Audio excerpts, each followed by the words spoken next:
Hello दोस्तों, मैं राज और राज इंडक्शन में आपका स्वागत करता हूं। दोस्तों, आज का जो वीडियो का टॉपिक रहेगा वो आपका क्वेश्चन और मेरा आंसर रहेगा। दोस्तों, आपको जानकारी के लिए बता देता हूं कि मैंने पहले संडे को आपका क्वेश्चन और मेरा आंसर वीडियो लाता था, लेकिन बीच में दोस्तों टाइम नहीं मिलने की वजह से मैं इस टॉपिक को बंद कर दिया था। ओके, फिर से दोस्तों इस टॉपिक को मैं शुरू किया हूं।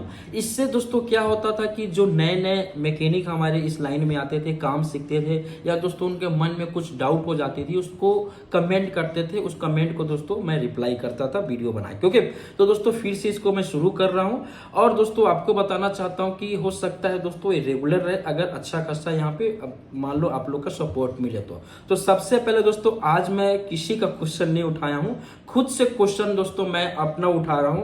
कहने का मतलब क्या है कि दोस्तों की बहुत सारे लोगों को डाउट है, क्योंकि हमारे पास मैसेज वगैरह, कॉल वगैरह, व्हाट्सएप वगैरह आते हैं, तो हमको पता है कि दोस्तों इस टॉपिक पे ज्यादा डिमांड हो रहा है। ओके, तो सबसे पहले दोस्तों हम इस टॉपिक पे आपको बात करने वाले हैं कि मेरे पास क्या हो रहा है कि आजकल ज्यादा डिमांड हो रहा है कि सर जो पावर सप्लाई होता है इंडक्शन कुकटॉप का, उसमें आजकल अलग अलग आईसी लगती है, अलग अलग नंबर का रहता है। जैसे आईजीबीटी अलग अलग नंबर के लगते हैं, वैसे आईसी पावर आईसी भी अलग अलग नंबर का होते हैं। तो हम क्या होता है कि आईसी खराब हो जाता है तो हम कंफ्यूज हो जाते हैं कि इसके जगह पे कौन सा आईसी लगाएंगे तो सही काम करेगा। ओके, ये हो गया। दूसरी दोस्तों क्या होता है कि बहुत कोई आईसी लगाता है बट उसके जगह पे आईसी सही वर्किंग नहीं करती है। ओके, तीसरी दोस्तों आईसी लगा देते हैं बट क्या होता है कि वहां पे पावर सप्लाई चालू हो जाता है, लेकिन दोस्तों ब्लिंकिंग करने लगता है, जैसे डिस्प्ले जल बुझ होने लगता है। ये 3-4 प्रॉब्लम फेस करने की वहां मिलता है। तो सबसे पहले आप लोग को बताना चाहता हूं, देखिए हमारा जो इंडक्शन कुकटॉप का पीसीबी पहले था वैसे आज भी है, जैसे पहले सिद्धांत था वैसे आज भी है, बस दोस्तों कंपोनेंट चेंज हो गए हैं। कोई सा भी कंपोनेंट का काम करने का तरीका क्या होता है, अलग अलग होता है। ओके, बहुत सारे कंपोनेंट का काम करने का तरीका एक ही होता है, लेकिन दोस्तों अगर पावर आईसी की बात करेंगे तो पावर आईसी जो होता है दोस्तों वो वाटेज के हिसाब से, उसकी स्विचिंग की फ्रीक्वेंसी के हिसाब से, उसकी पावर के हिसाब से, वहां पे दोस्तों उसके OLP, overload voltage, over current protection, under voltage, इस सब चीज के हिसाब से आईसी को तैयार किया जाता है कि आईसी कितने एम्पियर, कितनी मिली एम्पियर पे काम करेगा, कितनी फ्रीक्वेंसी पे स्विचिंग करेगा। ओके, हम आपको बताना चाहता हूं, जैसे आजकल हमारे इंडक्शन कुकटॉप में लगभग में अधिकतम आईसी वाइपर 12 लगती थी, लेकिन दोस्तों आजकल देखा जा रहा है तो वाइपर 12 आईसी दोस्तों धीरे धीरे कम हो गया।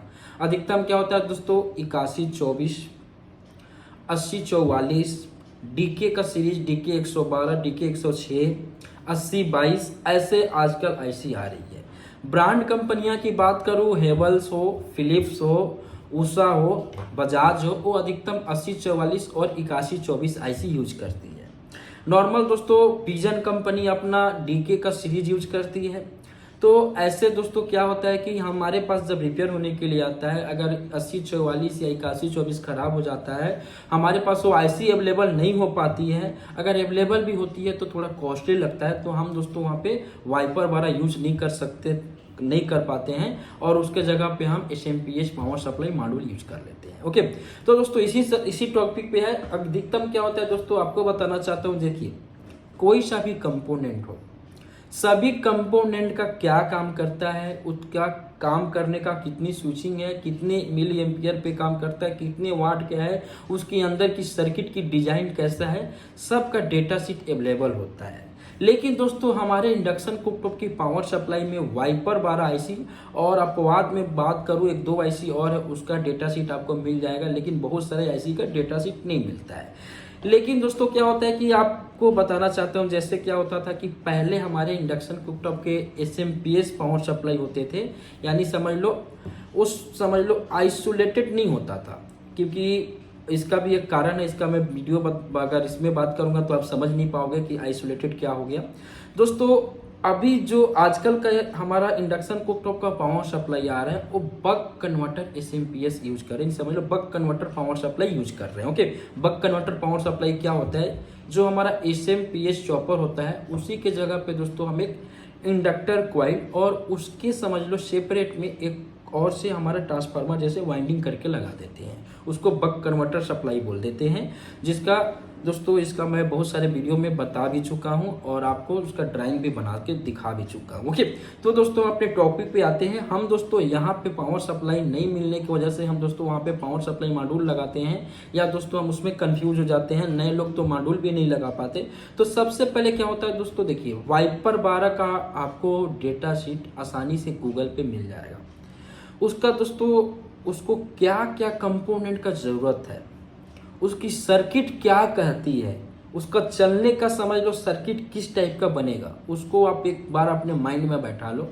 नॉर्मल आपको अगर बताना चाहूँ, देखिए वाइपर बार आईसी को हम क्या करते हैं, हर आईसी को चलने के लिए कोई भी कंपोनेंट फ्री में काम नहीं करता, उसको भी कुछ ना कुछ समझ लो चाहिए। जैसे आईसी को चलने के लिए हम वीसीसी सप्लाई देते हैं, वैसे दोस्तों हर आईसी को चलने के लिए हम कुछ ना कुछ सप्लाई अलग से देते हैं। कुछ आईसीयाँ क्या होती है दोस्तों कि अंदर ही अपना समझ लो सप्लाई रेडी कर लेती है, अपने अंदर आईसी के इंटरनल बोलते हैं। कुछ आईसीओ को हमको अलग से देनी होती है, जैसे वाइपर 12 को हम सप्लाई देते हैं 12 से 18 वोल्ट के बीच में, उसके वीसीसी पिन 4 नंबर को देते हैं। उसके बाद में कुछ ऐसी आईसीयाँ होती है जो उसके अंदर ही आपका फीडबैक वगैरह होता है। वाइपर 12 का फीडबैक दोस्तों हम वहाँ पे अलग से लगा के देते हैं। ओके, तो उसकी डिजाइन को आपको नोट करनी है कि किसी भी कंपोनेंट को चलने के लिए क्या क्या चाहिए, कौन कौन सी कंपोनेंट की जरूरत होती है। ओके, उसके बाद दोस्तों कोई सा भी पीसीबी हो इंडक्शन कुकटॉप का, वहाँ पे आईसी लगा के आपको उसकी डिजाइन को बना के लगा देना है। कुछ कंपोनेंट को चेंज करने पड़ते हैं, 2-3 कंपोनेंट को, ज़्यादा ऐसा नहीं होता है क्योंकि इंडक्शन का पीसीबी है ही कितना बड़ा, छोटा सा पीसीबी है। अब दोस्तों इस टाइप में प्रॉब्लम में फंस जाते हैं, तो दोस्तों मैं इसका सीरीज बना चुका हूँ। धीरे धीरे आपको बताऊंगा कि डीकी 112 के जगह पे आईसी अगर नहीं मिलती है, अब मिलना शुरू हो जाएगी, नहीं मिलती है तो कौन सा आईसी लगाएंगे। 8044 दोस्तों आईसी तो मिल रही है बट कॉस्टली है, और कॉस्टली ज़्यादा होने की वजह से दोस्तों उसके जगह पे अब वाइपर वाला भी आपको लगाने का मैं तरीका भी बता दिया हूँ और बता भी दूंगा कि कैसे लगाते हैं, और बहुत लोगों को पता भी होगा। क्लियर दोस्तों, इस टाइप का मैं वीडियो आपको ला दूंगा और बता भी दूंगा। दूसरी दोस्तों चीज कि कहीं भी आप आईसी लगाते हो, जैसे उसको मल्टीमीटर से भी चेक कर लेते हैं। पावर सप्लाई अगर आईसी होती है तो मल्टीमीटर से 80% चेक कर लेती है। 80% से ज़्यादा बोल सकता हूँ क्योंकि मैं चेक करके ही लगाता हूँ, पता चल जाता है कि आईसी खराब है सही है।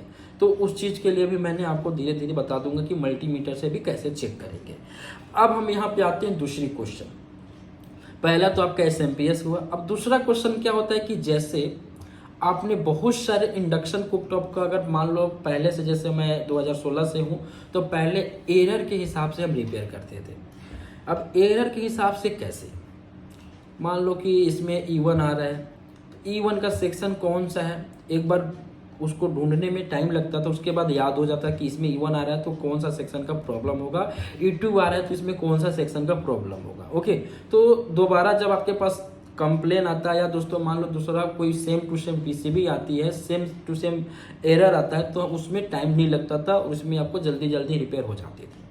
अब दोस्तों क्या हो रहा है कि आजकल के जो इंडक्शन कुकटॉप का पीसीबी आने वाली है और आ रही है, उसके अंदर से एरर धीरे धीरे गायब हो रहा है। अब क्या हो रहा है कि अगर मान लो कि अगर माइक्रो कंट्रोलर को प्रोग्राम कर दिए हैं, प्रोग्राम करते समय हम उसको इनपुट डेटा चाहिए, इनपुट डेटा नहीं मिलता है, तो दोस्तों अलग अलग प्रॉब्लम क्रिएट हो जाता है। कभी गर्म नहीं होना, कभी गर्म होकर छोड़ना, कभी मेटल को सेंस नहीं करना, तो उसमें हम कंफ्यूज हो जाते हैं कि इसमें ऐसा क्यों प्रॉब्लम होता है। तो उसके लिए दोस्तों आईसी का सही इंडक्शन का आपका वोल्टेज को चेक करके रखना पड़ेगा। और दोस्तों 2-3 वोल्टेज जो होते हैं वो आपका जो मेन एसी सप्लाई होता है अगर वो वेरी करेगा, यानी दोस्तों अगर वोल्टेज अगर कम ज़्यादा होगा, तो वैसे ही दोस्तों माइक्रो कंट्रोलर के कुछ पिन पे है, जैसे मेन एसी सेंस जो हमारा मेन वोल्टेज होता है, जो एसी वोल्टेज होता है, जो 50 हर्ट्ज की फ्रीक्वेंसी होती है, उसको भी माइक्रो कंट्रोलर चेंज करती है। अगर वो फ्रीक्वेंसी तो मान लो चेंज नहीं होगा, लेकिन वोल्टेज अगर चेंज होगा तो पिन पे वोल्टेज अगर चेंज हो जाती है। तो उसी वजह से दोस्तों उसका डेटा शीट आपको बना के रखना पड़ेगा, या अपना आसानी से आप बना के रख सकते हो। बाकी दोस्तों धीरे धीरे ऐसा इंडक्शन कुकटॉप आने वाला है कि दोस्तों उसमें से एरर कुछ भी नहीं आएगा। बस आपको आएगा कि अगर कॉइल सेंसर ओपन हो जाएगा तो इसका क्या होगा, आईजीबीटी सेंसर ओपन हो जाएगा तो इसका क्या होगा। बस दोस्तों जैसे हाई वोल्टेज और लो वोल्टेज का जो सेंसिंग पिन होता है, अगर वो सेंस नहीं करता है, माइक्रो कंट्रोलर तक उस वोल्टेज नहीं जा पाता है, तो उसका एरर चेंज हो जाएगा दोस्तों। हो सकता है कुछ भी प्रॉब्लम उसमें क्रिएट हो सके। ओके और एक और इंडक्शन आ रहा है दोस्तों। नॉर्मली आपको बताना चाहता हूँ कि एक छोटी सी आईसी लग के आ रही है, मैं भी मेरे पास आया है। उसमें दोस्तों समझ लो कि उसका डेटा एक छोटा सा आईसी में होगा। वो डेटा को दोस्तों आसानी से आप प्रोग्राम भी कर सकते हैं, कॉपी कर सकते हैं। वो आईसी भी मार्केट में अवेलेबल हो जाएगी। वो इंडक्शन कुकटॉप आने वाली है और आ रही है। ओके उसका पीसीबी मेरे पास है, उसका वीडियो बना के आपको बता दूंगा। बाकी दोस्तों इतना ही सारा मेरे पास अभी क्वेश्चन था जिसका मैंने आंसर दिया। ये मेरे दोस्तों आपको बताने वाला हूँ कि अगर आपके भी मन में कुछ डाउट होता है इंडक्शन रिपेयरिंग से रिलेटेड, तो आप इस वीडियो को कमेंट में जाके अपना कमेंट छोड़ सकते हैं। उसके बाद दोस्तों मैं वीडियो बनाने की अच्छे से प्रयास और कोशिश करूंगा कि हमको कौन सा और कैसे आपको समझा पाऊँ जो आपको आसानी से समझ में आ जाए और आपको रिपेयर करना समझ लो उसको इजीली हो जाए। ओके तो इसका इतना ही था। बाकी दोस्तों नेक्स्ट संडे से हम जो जो प्रॉब्लम में आप लोग फंसते हो उस प्रॉब्लम को आप मेरे को कमेंट करना। उसके मेरे पास अगर नॉलेज होता है तो मैं उसका ज़रूर उसका कमेंट का समझ लो रिप्लाई करूंगा, या दोस्तों उसका नेक्स्ट संडे को उसका मैं वीडियो आपको बना के ज़रूर बताऊंगा। बाकी दोस्तों थैंक्स फॉर वीडियो देखने के लिए। जय हिंद जय भारत।